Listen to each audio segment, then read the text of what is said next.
खान जी और नलिन कोहली जी के पास आना चाहता हूं मैं, और राधिका केवा जी कांग्रेस से उनके पास भी आऊंगा। अजीज खान जी प्लीज समझिए क्या हो रहा है। नलिन जी और अजीज जी को मैं दिखाना चाहूंगा।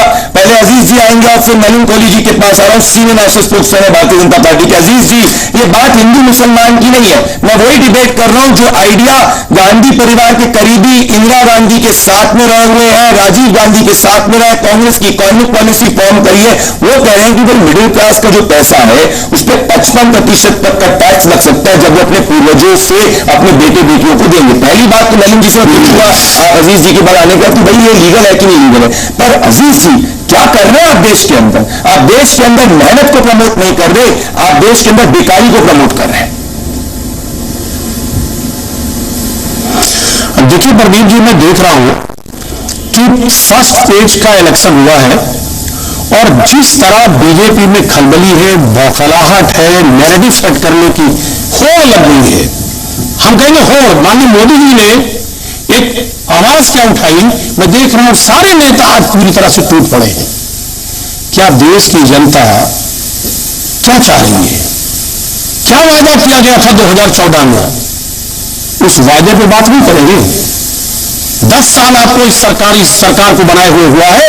10 साल जनता ने आपको वक्त दिया, मौका दिया, 14 में दिया, 19 में दिया। आप अभी भी वही हिंदू मुसलमान सैन पैतृकता। मैं सवाल ये कहना चाह रहा हूं, ये मुल्क आजाद है, लोकतांत्रिक व्यवस्था है, हर शख्स अपनी बात को रख सकता है। लेकिन आपने जो वायदा किया था देश से, क्या हुआ? आपने कहा था डॉलर रुपए के मुकाबले कमजोर हो जाएगा। आज रुपया कमजोर हो गया, डॉलर बहुत मजबूत हो गया। इस पर जवाब नहीं देंगे आप। आपने कहा था कि साहब हम हेल्थ सेक्टर को बहुत बड़े लेवल पे प्रमोट करेंगे। आज ग्लोबल हेल्थ इंडेक्स में भारत सबसे निचले पायदान पर है। ग्लोबल हंगर इंडेक्स में भारत सबसे निचले पायदान पर है। प्रेस फ्रीडम में भारत सबसे निचले पायदान पर है। विकासशील देशों की सूची से भारत गायब हो गया है। कैसे जवाब देंगे देश को? बेरोजगारी चरम पर है, महंगाई चरम पर है।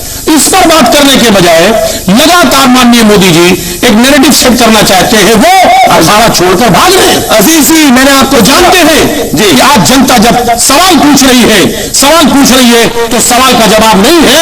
इस सवाल के जवाब ना होने की वजह से अजीज आज वो इधर उधर की बातें कर रहे हैं। नलिन जी के पास देश को जानना था। आपने ओपनिंग आर्ग्यूमेंट दिया, नलिन जी के पास आऊंगा। बस मैं आपको फैक्ट चेक करना चाहिए। अजीज जी और दिलीप मंडल जी के पास आना चाहता हूं, पहले अजीज जी के पास आऊंगा। देखिए अजीज जी, प्रदीप जी मुझे मौका दे सर। आपको मैं मौका दे रहा हूं, आपके पास ही आ रहा हूं अजीज जी, आपके पास ही आ रहा हूं। मेरा सवाल सुनिए अजीज जी, मेरी बात को समझिए कि वाजपेयी जी आप भी समझिएगा क्या होगा।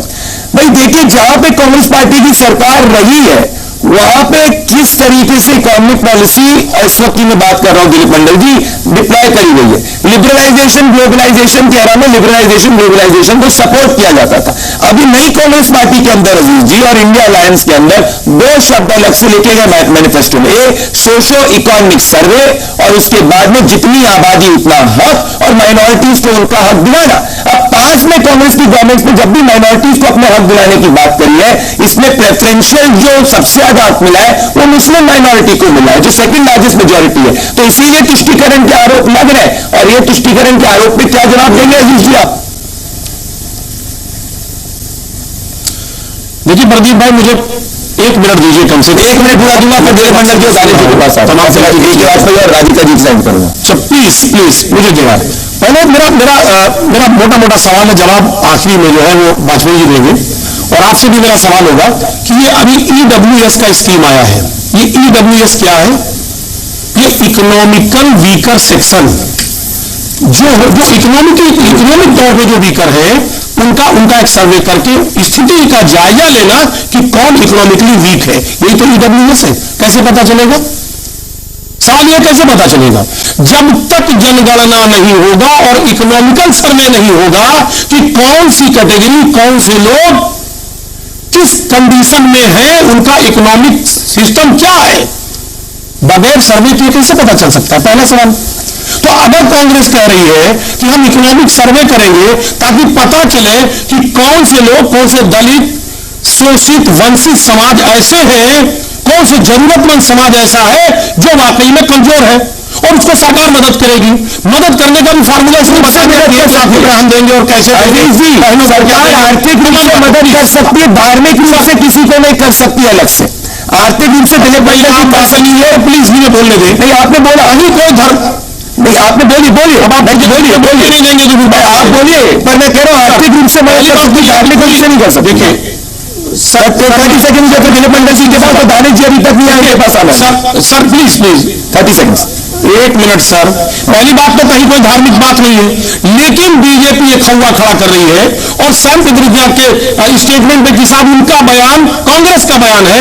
अभी अभी अभी राधिका जी ने कई सवाल खड़ा किया। उन्होंने कहा लल्लू सिंह का बयान, अरुण जोगी का बयान, अनंत हेगड़े का बयान, ज्योति मिर्धा का बयान, जो संविधान बदलने की बात कह रहे हैं वो स्टेटमेंट किसका, मैंने आपको खंडन सर इसका खंडन में खोट। अजीज जी संविधान के बेसिक आपने मौका दिया, प्लीज अभी बोलने दे सर। सर बोलने नहीं देंगे सर। अजीज जी बोलने नहीं देंगे सर, मुझे बोलने दें सर। आपने 1 मिनट मांगा, मैंने 1.5 मिनट दिया आपको। 1 मिनट सर, मुझे 1 मिनट और नहीं दे सकता, 10 सेकंड और दे सकता, 2 मिनट दीजिए। कहाँ बात लीजिए, आप बीच बीच में इंटरप्ट करेंगे तो हम क्या बोलेंगे सर। बोलिए सर बहुत सीधी सी बात है, बीजेपी आज पूरी तरह से बैकफुट पर है। वो ये जवाब नहीं देना चाहती है कि एनसीआरबी का जो आंकड़ा है कि 29 किसान पर डे आत्महत्या कर रहा है, इस पर वो नहीं बोलेगी। 42 बेरोजगार पर डे आत्महत्या कर रहा है, इस पर वो नहीं बोलेगी। 103 दिहाड़ी मजदूर पर डे आत्महत्या कर रहा है, डिबेट की शुरुआत नहीं बोलेगी। सवाल ये है कि तमाम दिक्कतें हैं, मैं कह रहा हूँ करना चाहती बात दरअसल ये है, 5 मिनट रंगनाथ मिश्रा कमेटी की बात करूंगा, 1 सेकंड मैंने सुन लिया, मैंने आपको पूरा 2 मिनट दिया।